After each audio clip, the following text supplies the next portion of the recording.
এই মুহূর্তে আমার ভিডিওটি যারা দেখছেন প্রত্যেকের হলো সালাম ও শ্রদ্ধা। আশা করি সবাই ভালো আছেন। প্রিয় দর্শক, 2026 নির্বাচনকে ঘিরে বাংলাদেশে নির্বাচনী এক আমেজ তৈরি হয়ে গেছে। বিভিন্ন বিশ্লেষকেরা বিভিন্ন ধরনের কথা বলেছেন। নির্বাচনের আসন 34 জয়পুরহাট 1 সদর ও 5 মিলে এই আসনটি অবস্থিত। এই আসনে জামাতের হয়ে প্রতিনিধিত্ব করবেন ডক্টর ফজলুল সাহেব এবং বিএনপির হয়ে প্রতিনিধিত্ব করবেন মাসুদ রানা প্রধান। এই আসনে 13 বার সংসদ নির্বাচনে 9 বারই জয়লাভ করেছে বিএনপি। এক কথায় বলা যায় এই আসনটি বিএনপির ঘাঁটি। তবে জামাত একটি সুসংগঠিত রাজনৈতিক দল, সেক্ষেত্রে জামাতও কিছুটা ভোট পাবে বলে আশা করা যায়। নির্বাচনী আসন 35 জয়পুরহাট 2 কালাই, ক্ষেত্রলাল ও আক্কেলপুর মূলে এই আসনটি অবস্থিত। এই আসনে জামাতের হয়ে প্রতিনিধিত্ব করবেন এস.এম. রাশিদুল ইসলাম সবুজ এবং বিএনপির হয়ে প্রতিনিধিত্ব করবেন আব্দুল বারী সাহেব। এই আসনটিও বিএনপির ঘাঁটি বলা যায়। এই আসনটিতে আওয়ামী লীগ এবং বিএনপি প্রতিবারই প্রতিদ্বন্দ্বিতা করে আসে। যেহেতু আওয়ামী লীগ ও 14 দল এই 2026 নির্বাচনে অংশগ্রহণ করতে পারবে না, সেক্ষেত্রে অনায়াসেই এই আসনটি বিএনপি জয়লাভ করবে বলে আশা করা যায়। তবে জামাতও কিছুটা প্রতিদ্বন্দ্বিতা করবে। নির্বাচনী আসন 36 বগুড়া 1 সারিয়াকান্দি ও সোনাতলা মিলে এই আসনটি অবস্থিত। এই আসনে জামাতের হয়ে প্রতিনিধিত্ব করবেন অধ্যক্ষ শাহাবুদ্দিন এবং বিএনপির হয়ে প্রতিনিধিত্ব করবেন কাজী রফিকুল ইসলাম। কাজী রফিকুল ইসলাম একজন জনপ্রিয় ব্যক্তি এবং বগুড়া এই আসনে বিএনপির ঘাঁটি বলাই চলে।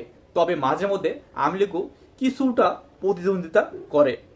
যেহেতু জামাত এইবার সুসংগঠিত আছে এবং 14 দল অংশগ্রহণ করতে পারবে না, সেক্ষেত্রে বিএনপির সাথে কিছুটা প্রতিদ্বন্দ্বিতা করবে জামাত।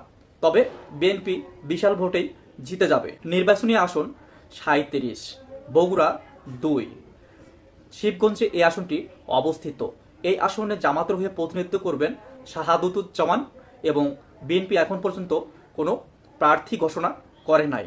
বিএনপির উভয় গ্রুপে একটি সংঘর্ষ চলছে এই আসনটিতে। যদি বিএনপি এই আসনটিতে সুসংগঠিত না হয়, সেক্ষেত্রে জামাতই এই আসনে জয়লাভ করবে বলে আশা করা যায়। নির্বাচনী আসন 38 বগুড়া 3 ধূপচাচিয়া ও আদমদিঘি মিলে এই আসনটি অবস্থিত। এই আসনে জামাতের হয়ে প্রতিনিধিত্ব করবেন নূর মোহাম্মদ আবু তাহের সাহেব এবং বিএনপির হয়ে প্রতিনিধিত্ব করবেন আব্দুল মতিন তালুকদার।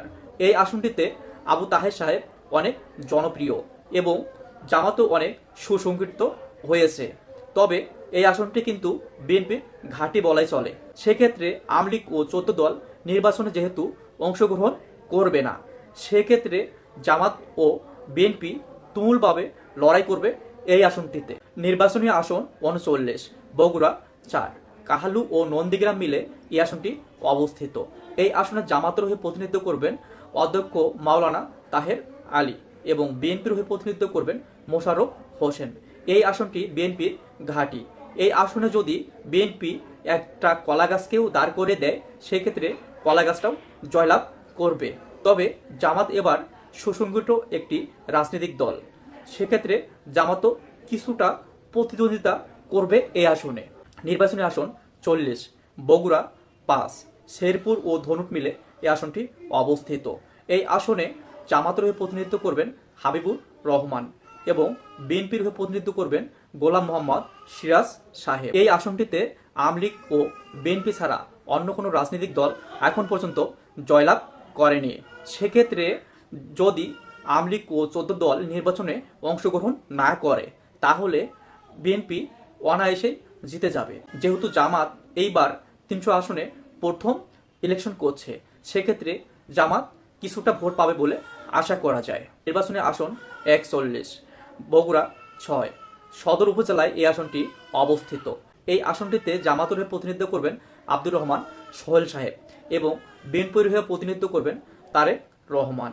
যেহেতু তারেক রহমান আগামীর রাষ্ট্রনায়ক, অন্যান্য রাজনৈতিক দল এই আসনে প্রার্থী ঘোষণা করেনি এবং জামাতও তারেক রহমানকে সুবিধা দেবেন বলে আশা করা যায়।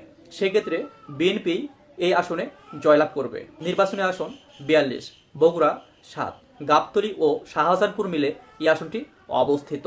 এই আসনে জামাতের হয়ে প্রতিনিধিত্ব করবেন গোলাম রব্বানী সাহেব এবং বিএনপির হয়ে প্রতিনিধিত্ব করবেন বিএনপির চেয়ারপারসন বেগম খালেদা জিয়া। এই আসনে বেগম খালেদা জিয়া ও বিএনপি অনেক ভোটে জয়লাভ করবেন বলে আশা করা যায়।